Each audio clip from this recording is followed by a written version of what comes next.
ሞታይ ፈሬው 206ኛ ኮር ከጠላት ጉሮሮ 27 ክላሽ ማረከ። የግንባር መረጃ አለን። የአረመኔው ብልጽግና ተላላኪውና የአብይ ቅጥረኛ የሆነው አረጋ ከበደ በዱር ቤቴ ከተማ ህዝብን አስገድዶ እየሰበሰበ ባለበት ሰዓት በፋኖ ስብሰባው ተበተነ። ዝርዝሩን አለን። ታላቁና ታሪካዊው ደብር ጨጨሆ መድኃኔዓለም በመከላከያ ሰራዊት ተዘረፈ። ከቦታው መረጃ ደርሶናል። ቆቦ ከተማ መሬት ወረራ ላይ የተሰማሩት የብልጽግና ካድሬዎች ዘረፋቸው በተጨባጭ ማስረጃ ተጋለጠ። ከምኒልክ እዝ የደረሰንን መረጃ እናቀርበዋለን። ተመድ የሱዳን ጦር ወደ ኢትዮጵያ ሊዛመት እንደሚችል በመግለጽ ሰፊ የቀጠናዊ ግጭት ስጋት መጋረጡን አስጠነቀቀ። የታህሳስ 14 ቀን 2018 ዓ.ም የምሽቱን የግንባርና ወቅታዊ መረጃዎችን ወደ እናንተ ይዘን ቀርበናል። ሰናይ ቆይታ። የአብይ ቅጥረኛ የሆነው አረጋ ከበደ በዱር ቤቴ ከተማ ህዝብን አስገድዶ እየሰበሰበ ባለበት ሰዓት በፋኖ ስብሰባው ተበተነ። አላርፍ ያለው አረጋ ከበደ ዛሬም ሩጫውን አላቆመም። ፋኖ በሄደበት ሁሉ እያስጨነቀው ይገኛል። የአረመኔው ብልጽግና ተላላኪውና የአብይ አማራው አረጋ ከበደ በዱር ቤቴ ከተማ ህዝብን አስገድዶ እየሰበሰበ ባለበት ሰዓት ፋኖ የከባድ መሳሪያ ጥቃት በመፈጸም ነው ስብሰባው ሊበተን የቻለው። የ55ኛ ክፍለ ጦር ህዝብ ግንኙነት መረጃውን ለሚዲያችን እንዳጋራው በትናንትናው ዕለት ለዱር ቤቴ አመራሮች ማስጠንቀቂያ እንደሰጠና ለህዝቡም ስብሰባ እንዳትገቡ የሚል መልእክት ተነግሮ የነበረ ሲሆን ነገር ግን ይህንን ማስጠንቀቂያ ቸል በማለት ካድሬዎች አለቃቸው አረጋ ከበደን ተቀብለው በገንዘብ የገዟቸውን ተናጋሪዎችንም ጨምረው ወደ አዳራሽ ቢገቡም ፋኖ በቅርብ ርቀት ሆኖ ተከታትሎ የሞርተር ጥቃት ፈጽሞ ስብሰባው ተበትኗል። አረጋ ከበደ ትናንት ታህሳስ 13 ቀን 2018 ዓ.ም በአዲስ ቅዳም ከተማ ህዝብ ሰብስቦ የውሸት ፖለቲካውን ሲሰራ በ44ኛ ክፍለ ጦር ጥቃት ተፈጽሞበት ስብሰባው እንደተበተነ በረፋዱ ዜናችን መዘገባችን ይታወቃል። በታንክና በማይክ የቀጠለው የአገዛዙ ትንቅንቅ ከተሰብሳቢው የአማራ ህዝብ ዘንድ በጎ ምላሽ አልገጠመውም። አገዛዙ መከላከያን የምናውቀው ዳር ድንበር ሲያስከብር ሀገር ሲጠብቅ ነው የምናውቀው በማለት መከላከያ ወደ ድንበር ይውጣልን የሚል መልእክት ከህዝቡ ዘንድ ለተሰብሳቢ ካድሬዎችና ጀነራሎች ተላልፏል። በየቦታው በብልጽግና ቅጥረኛ ኃይሎች ሆን ተብሎ የአማራ ህዝብ ሀብቱ እንዲወድም፣ ተቋማት እንዲፈርሱ፣ ንብረቱ እንዲዘረፍ በመደረጉ የተማረረውና መድረሻ ያጣው ህዝብም እኛ ሰላም ነው የምንፈልገው በቃን እያለ በየስብሰባው በግልጽ እየተናገረ ይገኛል።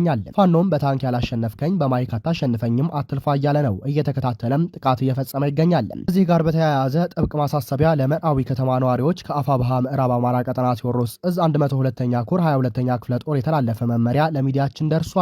በአፈሙዝ የተሸነፈው የብልጽግና ቡድን በጦር ሜዳ ያጣውን ድል በሐሰት ፕሮፓጋንዳ ለመሸፈን በየቦታው በግብስብስ ሰራዊት ብዛት በመታጀብ ህዝቡን እየሰበሰበ የተለመደ የውሸት ትርክቱን ሲነዛ እያስተዋልን ነው። የሁናቴ መሬት ላይ ያለውን ሽንፈቱን ከመቀበል ባያድነውም ግን የብልጽግና አመራሮችን ኢላማ ያደረጉ ጥቃቶችን ለመሰንዘር ማህበረሰቡ እንዳይጎዳ እያልን ትተናል። ሆኖም በነገው ዕለት ማለትም ታህሳስ 15 ቀን 2018 ዓ.ም የባንዳዎች መሪ አረጋ ከበደ የተመራ ልዑክ መርአዊ ከተማ ላይ ማህበረሰቡን ለመሰብሰብ እንደተዘጋጀ ከውስጥ ምንጮቻችን ለማረጋገጥ ችለናል ብሏል ክፍለ ጦሩ። ስለሆነም ማንኛውም የህብረተሰብ ክፍል በየቤቱ አርፎ እንዲቀመጥ እያሳሰብን የባንዳውን ልዑክ ለመቀበል ዝግጅት የምታደርጉ በየቀበሌው የምትኖሩ በየሰፈሩና በየቀበሌው የስብሰባ ጥሪ ወረቀት የምትበትኑ የምታስተባብሩና ስብሰባው ላይ ለመታደም እንዲሁም ተጽፎ ተሰጥቷቸው ስብሰባው ላይ የስርዓቱ አጋፋሪ ሆናችሁ ለመታየትና የአማራን ትግል ለማጣጣል ተልእኮ ተሰጥቷቸው ዝግጅት ያደረጋችሁ ግለሰቦች እነማንና የት እንደምትኖሩ ሙሉ መረጃው ደርሶናል። ስለዚህ ከምታደርጉት ድርጊት በአስቸኳይ እንድትቆጠቡ እያሳሰብን የማታቆሙ ከሆነ ወታደራዊ እርምጃ ለመውሰድ የምንገደድ መሆኑን እናሳውቃለን ሲል አስጠንቅቋል። የቴዎድሮስ እዝ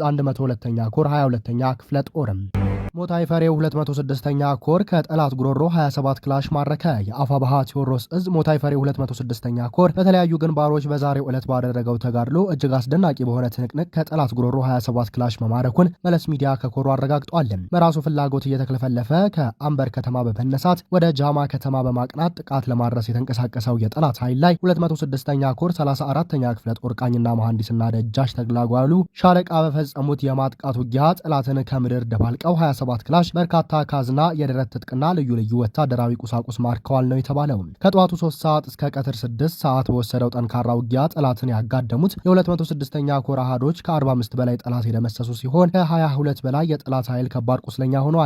የአረመኔው ሰራዊት አድማ ብተናና ሚኒሻ በታጨደበት ውጊያ ጠላትም ቅስም በመስበር አስደናቂ ጀብድ የፈጸመው 34ኛ ክፍለ ጦር ደጋጋሚ ድል እያስመዘገበ ጠንካራ ክፍለ ጦር ሲሆን በዚህ ሰዓት 15 የጠላት ከባድ ቁስለኞች በጫካ ወድቀው እንደሚገኙ ታውቋል። በተያያዘ ውጊያ 206ኛ ኮር የ14ኛ ክፍለ ጦር ቃኝና መሐንዲስ ከሻለቆች ጋር በመቀናጀት ከደብረ ኤልያስ ተነስቶ ማርዘነብ ከተማ ላይ በደረሰው የጠላት ኃይል ላይ በፈጸሙት ፈጣን ማጥቃት ተመሳሳይ ድል የተገኘ ሲሆን የአረመኔው ሰራዊት ከፍተኛ ኪሳራ አስተናግዶ 23 አስከሬን ተሸክሞ ተመልሷል ነው ያለው የአፋብሃ ቴዎድሮስ እዝ 206ኛ ኮር ህዝብ ግንኙነት።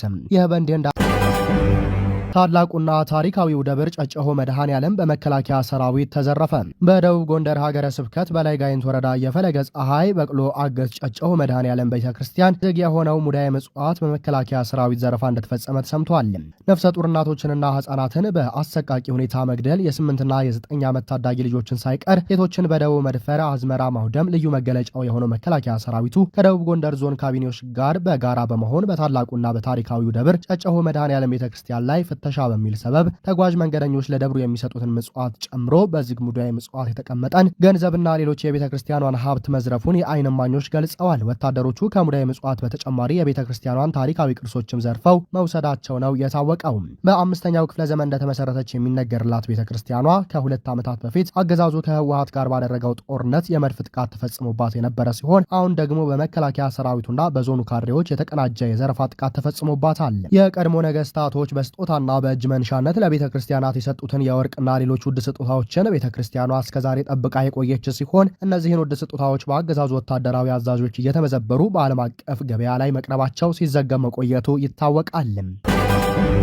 ቆቦ ከተማ መሬት ወረራ ላይ የተሰማሩትን የብልጽግና ካድሬዎች ዘረፋቸው በተጨባጭ ማስረጃ ተጋለጠ። ምኒልክ እዝ ባለፈው ጊዜያቶች በመመሪያ የተደገፈ ማስጠንቀቂያ ሲሰጥበት የኖረውና አገዛዙ በሰፊው ተሰማርቶበት ያለው የመሬት ወረራና ዘረፋ አሁንም ተጠናክሮ የቀጠለ ሲሆን ሰሜን ወሎ ዞን ቆቦ ከተማ የህዝብ ሀብት የሆነው ሁለገብ አዳራሽ የፋኖ መመሪያ በመጣስ አቶ ደጀኔ መንገሻ የተባለ ግለሰብ አረብ ሀገር ለሚኖር ወንድሙ 100 ሚሊዮን ብር እንደገዛው ለማወቅና ለማረጋገጥ ችለናል ሲል ምኒልክ እዝ ለበለስ ሚዲያ የላከው መረጃ ያመለክታል።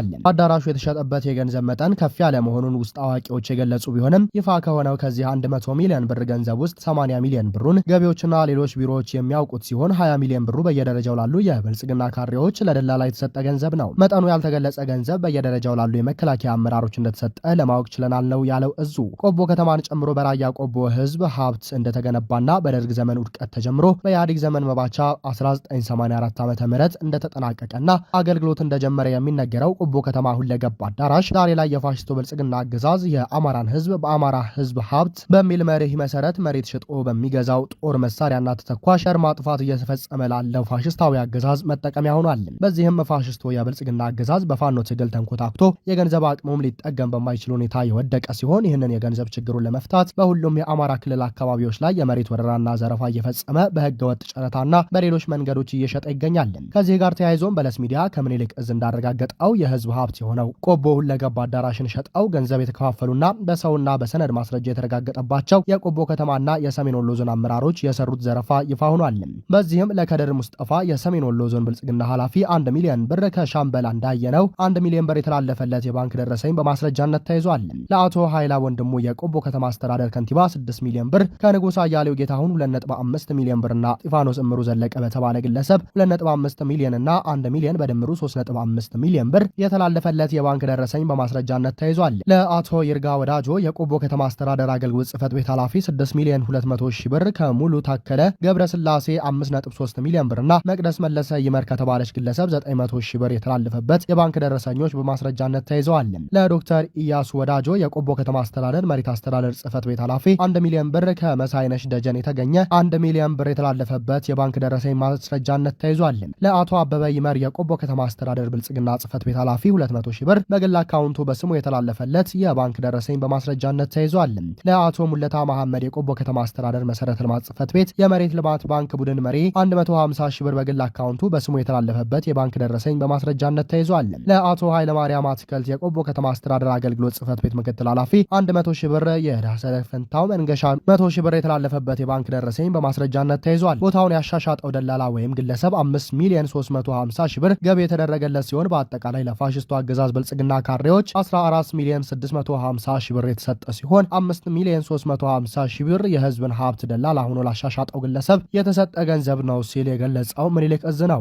የአማራ ህዝብ ሆይ ጊዜ የሰጠው ቅል ድንጋይ ይሰብራል ነውና ብሂሉ ግፈኞች ተመቸን ብለው በጉልበት ሀብትን ተቀራምተው ታንክና መድፍ ጀትና ድሮን ታጥቀውበት ብሎም ለአራዊት ሰራዊታቸው ደሞዝ እየከፈሉበት መልሰው አንተው ላይ ዘር ማጥፋት እየፈጸሙበት እንደሆነ ዓለም ያወቀው ሀቅ ነውና በትግል ነጻነትህ በነጻነት ፍትህና ርትህን ትጎናጸፍ ዘንድ ዛሬ መልእክታችንን እናስተላልፋለን ነው ያለው እዙም በመጨረሻም ግፈኞች መሬቱን ተሸክመውት የትም አይሄዱምና የህዝብ ሀብት ጊዜውን ጠብቆ የህዝብ ነው የሚለው መመሪያችን እንደተጠበቀ መሆኑን እየገለጸን ህዝባችን በግፈኞችና ይሄ ጊዜ የማያልፍና የማይነጋ ከመሰላቸው የፋሽስቱ ብልጽግና አገዛዝ ሰዎች ህገወጥ መሬት ባለመግዛት ራሳችሁን ከክስረት ብሎም ከጥፋትና ተጠያቂነት እንድትታደጉ ስንል ለማሳሰብ እንወዳለን ብሏል። የአማራ ፋኖ ብሔራዊ ኃይል አፋብሃ ምስራቅ አማራ ቀጠና ምኒልክ እዝም ተመድ የሱዳን ጦር ወደ ኢትዮጵያ ሊዛመት እንደሚችል በመግለጽ ሰፊ የቀጠናዊ ግጭት ስጋት መጋረጡን አስጠነቀቀ። የተባበሩት መንግስታት ድርጅት የጸጥታው ምክር ቤት በሱዳን እየተባባሰና ከጊዜ ወደ ጊዜ ዓለም አቀፋዊ መልክ እየያዘ የመጣው ግጭት ወደ ጎረቤት ሀገራት በተለይም ወደ ኢትዮጵያ ሊዛመት እንደሚችል አስጠነቀቀ።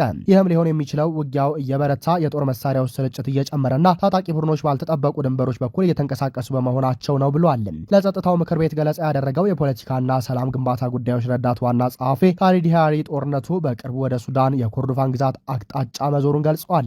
በዚሁ መሰረት የሱዳን ፈጥኖ ደራሽ ኃይል የባባኑሳን ከተማ በጎርጎሳውያኑ ታህሳስ 1 ቀን የሄግሊን የነዳጅ መውጫን በታህሳስ 8 ቀን መቆጣጠሩንና በደቡብ ኮርዶፋን የሚገኘው ዋና ዋና ከተሞች አሁንም ከበባ ውስጥ መሆናቸውን አስታውቀዋል። አክለውም በሱዳንና በደቡብ ሱዳን መካከል እየታየ እንዳለው ሁሉ ታጣቂ ቡድኖች ድንበር ተሻግረው የሚያደርጉት እንቅስቃሴ ለቀጠናው አለመረጋጋት ሊያሳጣ የሚችል ተጽዕኖ እንዳለው አስጠንቅቋል። በተያያዘ ዜና የተባበሩት መንግስታት ድርጅት የስደተኞች ጉዳይ ከፍተኛ ኮሚሽን በጋምቤላ ክልል የተጠለሉ ስደተኞች ላይ በማነጣጠር በማህበራዊ ሚዲያ የሚሰራጩ የተሳሳቱ መረጃዎች በእጅጉ እንዳሳሰቡት ገለጸ። ለሁኔታው በአፋጣኝ መፍትሄ ካልተበጀለት በአካባቢው ውጥረት ሊያባብስ እንደሚችል ድርጅቱ አስጠንቅቋል። የተመድ የስደተኞች ድርጅት ተቋሙ ማስጠንቀቂያው የሰጠው ዛሬ ማክሰኞ ታህሳስ 14 ቀን 2018 ዓ.ም ባወጣው መግለጫ ነው። ድርጅቱ በዚሁ መግለጫው ስደተኞች ወደ ኢትዮጵያ የመጡት በሀገራቸው ከሚደርስባቸው ጥቃት ደህንነትና ጥበቃን ለማግኘት እንደሆነ አስታውሰዋል። የጥገኝነት ሲቪልና ሰብአዊ ባህሪያት ለድርድር የማይቀርብ መርህ መሆኑን በመግለጫው አጽንኦት የሰጠው ድርጅቱ በትጥቅ እንቅስቃሴ ውስጥ ሲሳተፍ የተገኘ ማንኛውም ግለሰብ በሀገሩ ሕግ መሰረት ተጠያቂ እንደሚሆን አመልክቷል። ከሰሞኑ በማህበራዊ ሚዲያ የተሰራጩ መረጃዎች ከደቡብ ሱዳን ተፈናቅለው በጋምቤላ ክልል ተጠልለው የሚገኙ ስደተኞች በክልሉ ሰሞኑን በተቀሰቀሰው ግጭት ውስጥ ተሳትፎ እንዳላቸው ወንጅሎ ነበር። ዩኤንኤችሲአር በዛሬው ዕለት መግለጫው ስደተኞች ላይ ያነጣጠሩ የተሳሳቱ መረጃዎች መሰራጨታቸውን ቢገልጽም ስለ መረጃዎቹ ምንነት በግልጽ ያለው ነገር የለም።